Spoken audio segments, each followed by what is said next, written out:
Dans l'histoire de l'Église, il y a eu des grands témoignages. Par exemple, à Béret. Ce matin, je voudrais vous parler de cela, surtout le principe de Dieu. Parce que nous sommes là par rapport à son principe, par rapport à son mystère et, s'il vous plaît, par rapport à sa pensée. En fait, à la retraite, je me suis répété plusieurs fois. Parce que je dis, la difficulté que nous avons, c'est que nous faisons de mauvaises approches par rapport à notre Dieu. Dans la vie courante, ce que nous faisons et nous trouvons sage, nous n'arrivons pas à répercuter ça entre Dieu et nous. Voici quelqu'un qui s'appelle Dieu et qui a bâti quelque chose qu'on appelle la terre. Il a bâti d'abord pour lui. Alors que nous pensons qu'il a fait la terre pour nous. Il a fait la terre, c'est normal qu'il puisse en profiter. Tu vas à l'école, tu as un diplôme, c'est pour toi d'abord. Et si Dieu nous a bâti, c'est que c'est pour lui, c'est pour sa propre gloire. De ce fait, nous pensons que le problème de Dieu, c'est que nous soyons bénis, on a une femme, des enfants, une voiture, des maisons, qu'on voyage, qu'on ait beaucoup d'argent, 1,3 bar. Mais et lui? Lui-même qui est à l'origine de ça. Quelle est sa position? Est-ce que nous pensons réellement qu'il a le droit de profiter du fruit de son travail? Moi, je dis si. Vu sur cet angle, tu risques de marcher avec Dieu. Mais beaucoup s'imaginent, oui, je suis béni de Dieu, je suis élu de Dieu. Donc, Dieu est obligé de faire quelque chose pour moi. J'ai dit, c'est faux. Dieu n'est pas obligé de faire quelque chose pour toi. Dieu fera quelque chose pour toi si tu vas dans la même pensée que Dieu. Il va se lever, il va te bénir. Mais si toi, ta pensée, ça s'arrête uniquement à toi, et tu penses parce que tu as prié, tu as jeûné, qu'il est obligé de faire quelque chose pour toi, je dis, tu vas tirer poteau. Et ça nous met en retard. Sérieusement, ça nous met en retard. Nous n'arrivons pas à faire de grandes choses parce qu'on travaille dans un petit milieu. Imagine que tu travailles uniquement pour que Dieu te bénisse. L'ouvrage de tes mains est petitement petit. Tes résultats seront très très petits parce que ça s'arrête à toi. Mais imagine que maintenant, tu te soucies de l'intérêt de Dieu.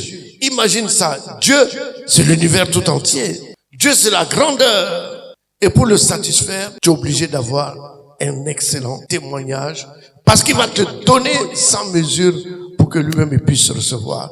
Ainsi, je demande au peuple de Dieu de prendre la Bible dans le Jean 14, à partir du verset 19. Je lis la parole de Dieu. Encore un peu de temps et le monde ne me verra plus. Mais vous me verrez car je vis et vous vivrez aussi. Mais toute chose à ton niveau, tu vis la vie mortelle, c'est-à-dire que tu vas partir. Mais quand tu vas vers le plan de Dieu, tu rentres dans la 4e dimension, la Bible dit que tu vivras depuis maintenant la vie éternelle. Or, dans la vie éternelle, il n'y a pas d'échec, il y a le bonheur en permanence.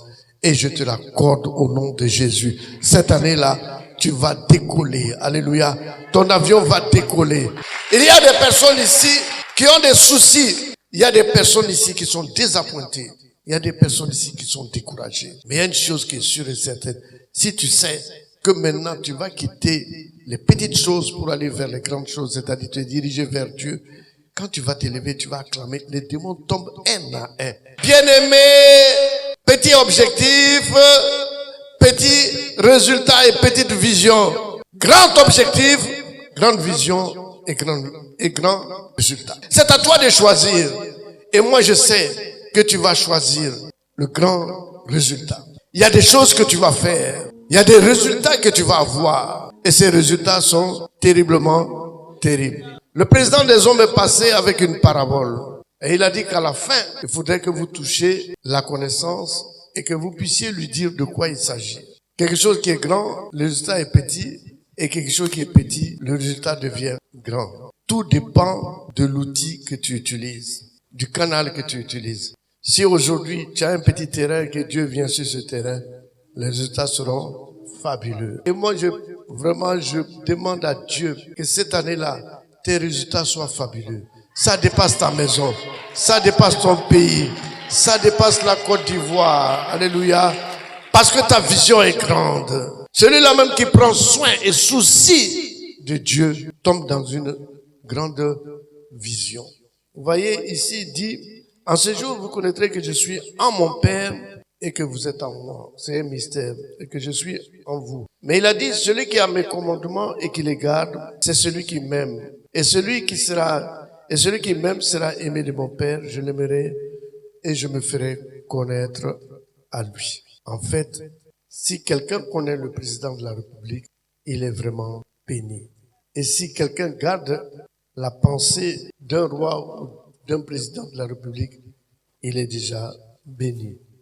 La Bible nous dit ici dans le Jean 14, au verset 23, Jésus répondit, si quelqu'un m'aime, il gardera ma parole. Et mon Père l'aimera. Et nous viendrons à lui et nous ferons notre demeure chez lui. Donc, bien-aimé, si aujourd'hui tu tombes dans la vision de Dieu, c'est-à-dire que toi tu te mets à la disposition de Dieu, tu cherches l'intérêt de Dieu, la Bible dit, l'amour que tu dégages pour Dieu fera que Jésus et Dieu, ils viendront chez toi, ils vont habiter chez toi et ta condition sera complètement exponentielle, ça va changer. La Bible nous dit au verset 24, celui qui m'aime et celui qui ne m'aime pas, ne garde point mes paroles. Et la parole que vous entendez, amen, n'est pas de moi, mais du Père qui m'a envoyé. Je vous ai dit ces choses pendant que je demeure avec vous. Nous allons prendre maintenant le passage de Acte 17, verset 11. Les chrétiens de Bérée ont compris que s'ils tapent la vision de Dieu, ils seront complètement bénis et leur vie va changer. Ainsi, ce matin, je voudrais que tu saches cette révélation qui te dit Christ en moi, l'espérance de la gloire. C'est pas que Dieu va venir habiter en toi et que tu seras béni, mais c'est que Dieu va venir mettre sa demeure en toi et vous allez travailler ensemble. À partir de ce moment, le souci de Dieu devient ton souci. La priorité de Dieu devient ta, et c'est ce que les chrétiens de Bérée ont compris. Ils ont compris que la parole est vérité. Ils ont compris qu'ils doivent se conformer à la parole de Dieu. Et Dieu était avec eux, de telle façon que les gens de Thessalonique, étaient vraiment jaloux et ça posait des problèmes. Alléluia. Donc, Acte 17, verset 11 nous dit, ces Juifs avaient des sentiments plus nobles que ceux de Thessalonique. Ils reçurent la parole avec beaucoup d'empressement. Ils examinaient chaque jour les Écritures pour voir si ce qu'on disait était exact. La Bible nous dit au verset 11, Acte 17, verset 12, plusieurs d'entre eux crurent ainsi que beaucoup de femmes grecques de distinction et beaucoup d'hommes. Le problème, c'est que les chrétiens de Bérée ont pu comprendre et ils se sont assignés sur 4 axes principaux. Ils ont compris premièrement que la parole de Dieu est le fondement de la vérité. En 2, ils ont compris, nous devons méditer la parole de Dieu chaque jour. Ils ont compris en 3, n'acceptons pas naïvement tout ce qu'on nous enseigne. Il faut les faire passer par la lumière des saintes écritures. En 4, ils ont compris, plus nous nous imprégnons de la parole de Dieu, plus Dieu se révèle à nous. C'est ça qu'il faut vraiment comprendre. C'est vrai que je vous ai parlé du programme 4 en 4 points. Ici, voici la réflexion des chrétiens, de l'ensemble des chrétiens de Bérée qui ont cru en Dieu, mais qui ont donné un sens à leur existence. Si vous savez aujourd'hui que la finalité du christianisme, c'est de recevoir Christ. Si vous savez que la finalité du christianisme, c'est que Jésus et Dieu le Père accepte de venir habiter en toi. Et si toi tu comprends que lorsqu'ils vont venir chez toi, plus rien ne peut te résister. Plus rien. Mais seulement, ce qui va arriver, c'est que tu peux pas travailler dans des petites choses. Amen. J'appelle petites choses ma voiture, ma maison, mon compte en banque et toutes ces choses. On appelle ça des petites choses. Mais celui qui regarde l'intérêt de Dieu, qui travaille dans l'intérêt de Dieu, est complètement délocalisé. Tu viens à l'église et que tu contribues à son œuvre. Tu viens à l'intercession, c'est l'intérêt de Dieu. Tu évangélises, c'est l'intérêt de Dieu. Tu soutiens l'église qui est lui-même, c'est l'intérêt de Dieu. C'est encore plus intéressant pour toi que réellement de te préoccuper uniquement dans des petites choses qui concernent ta petite personne. Et le jeu est tel que quand toi tu t'intéresses aux choses de Dieu, Dieu lui, derrière, il s'intéresse à tes préoccupations. Et nous savons tous que lorsque Dieu donne il le donne sans mesure. Il t'inonde de bonté, de grâce, de paix, de joie. Ainsi, ce matin, j'ai dit, quand tu comprends, amen, la révélation de la 4e dimension, tu peux être que béni, c'est-à-dire que ta vie va changer, ton quartier va changer, ton pays va changer, ton compte en banque va changer, tout va changer autour de toi. Parce que Dieu va s'occuper de toutes ces choses-là pendant que toi tu t'occupes de Dieu. Bien-aimé, Dieu s'appelle le futur. Dieu s'appelle le lendemain. Et il dit le lendemain se suffit à lui-même. Quand tu travailles petitement, toujours tu t'inquiètes, tu sais pas ce que tu vas manger, ce qui va arriver dans ta vie. Mais lorsque tu vas t'occuper du lendemain, tu es tranquille parce que tu vas maîtriser ton futur. La grandeur de Dieu est ton partage.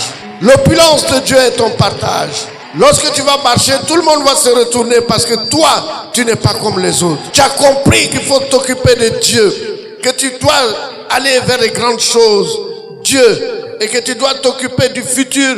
Le futur, c'est Dieu. Occupe-toi du futur et lui, il va s'occuper de ton présent. Je demande aux enfants de Dieu ici, ne vous inquiétez de rien. La 4e dimension est la vérité. La 4e dimension, c'est l'état final où Dieu et son Fils Jésus-Christ vont venir habiter chez toi. Donc, il faut bien laver tes carreaux. Lave bien ta maison. Essuie et mène ta maison. Lave les rideaux. Car je vois que Dieu est en marche vers toi. Essaye de l'accueillir afin que ta vie soit changée. N'a-t-il pas dit que le futur s'occupe de lui-même? Quel est ton problème? Ton problème, c'est le futur. Tu ne vois pas le futur. Tu ne sais pas quoi faire du futur. Mais moi, je te dis une chose. Il y a la solution. Dieu t'a pas laissé orphelin. Je refuse cela. Alléluia.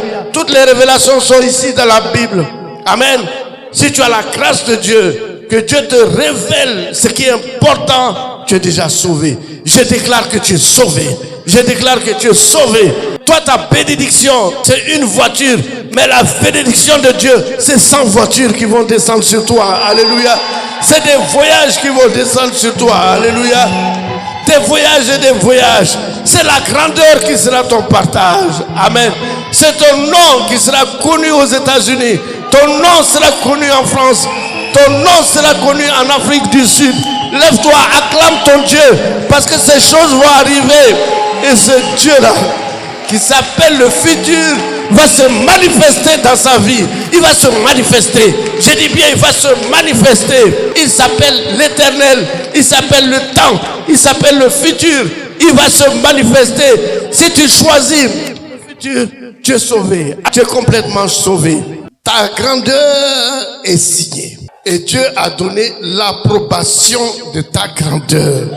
Ton élévation est signée. Et Dieu a donné l'approbation à ton élévation. Tes comptes en banque sont signés déjà. Il a donné l'approbation. L'approbation. Oui. Et je demande à l'instant même. L'Esprit de Dieu vous visite pour dire que ta vie change.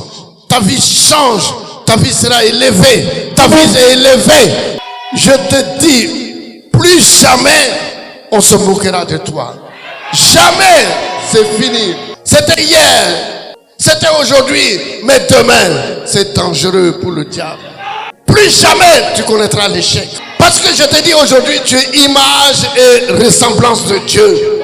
Si l'image ne peut pas échouer, toi qui es ressemblance, tu ne pourras pas échouer. Si le véritable n'échoue point, l'image n'échouera pas. Des choses qu'on ne peut pas parler, amen, vont arriver dans ta vie. Parce que tu es dans la révélation. Tu as compris qu'il faut s'occuper d'abord du grand, qui est Dieu. Il faut s'occuper du futur que tu ne vois pas, mais qui est déjà réalisé par ton Père. Je te demande simplement par la foi, parce que tu crois que ça va arriver. Et ça va arriver cette année. C'est pas l'année prochaine. Dis à ton voisin, c'est cette année-là. Non, dis à ton voisin, ton mariage là, cette année-là. Ton argent là, cette année-là. Ton voyage là, cette année-là. Il y a des femmes parmi vous qui n'ont jamais eu un bijou en or. Cette année-là, tu auras un coffret de bijoux. Il y a des personnes, même si tu leur dis tu vas aller en France, ils vont dire ah toi, faut pas te moquer de moi, comme la femme sounali. Il faut me laisser où je suis, ne te moque pas de moi. Oh. Moi je te dis que cette année-là, tu auras le visa. Il y a des femmes ici, ton monsieur ne te considère pas beaucoup, mais je te dis, quand tu n'es plus à la maison, il va aller à ta recherche. Alors cette année, c'est pour vous. Occupez-vous de Dieu. Occupez-vous de votre lendemain qui est le plus sûr, qui est le plus garanti, qui est le plus meilleur. Que Dieu vous bénisse, que Dieu vous soutienne.